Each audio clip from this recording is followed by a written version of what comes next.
3 choices for Le'Veon Bell, according to my buddy Adam Schefter. Shefty tweeting out today that Le'Veon Bell has whittled down his choices to 3. Whittled. And fascinatingly enough, here's where I'm.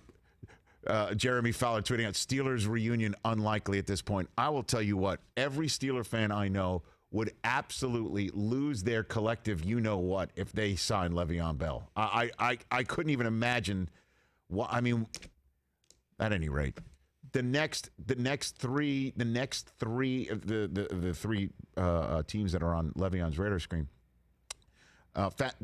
fascinating enough, next 3 opponents for the New York Jets. Dolphins, Chiefs, Bills. Sean McDermott confirmed it today on behalf of all Devin Singletary fantasy football owners. Come on. Also, by the way, on behalf of all Myles Gaskins fantasy football owners. What are you doing? Although I'll tell you this, anybody that's out there and say, why in the world wouldn't he choose the Chiefs?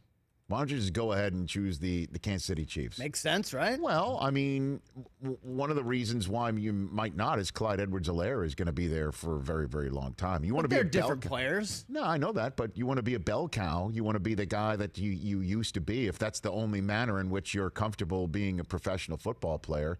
You know, and Devin Singletary obviously is sitting there in Buffalo, but they didn't use a first-round selection on him just fresh off of 2020.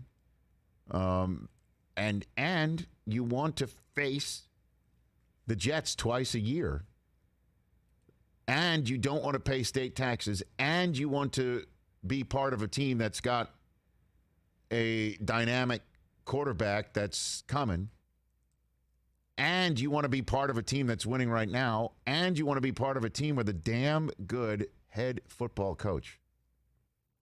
That might be, again, just might be similar to the one that you used to play for, and also somebody who you, I'm sure, emulated in your conference as well, straight from the Belichick family tree. Brian Flores.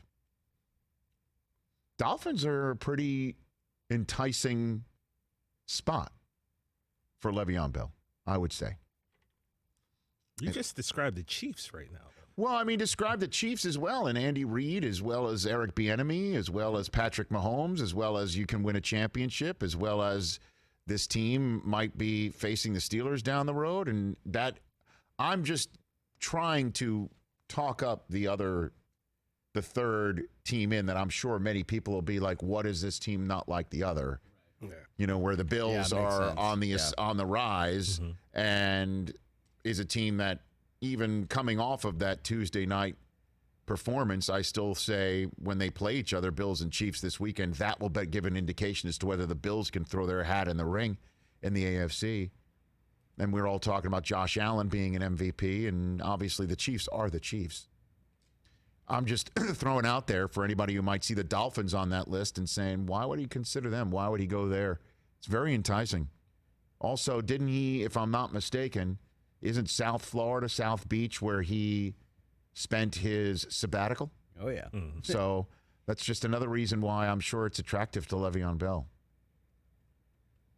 But him on the Chiefs would be a conundrum for the rest of the conference. Wow. As we're assuming that the Le'Veon Bell of 2017 would show up here in 2020.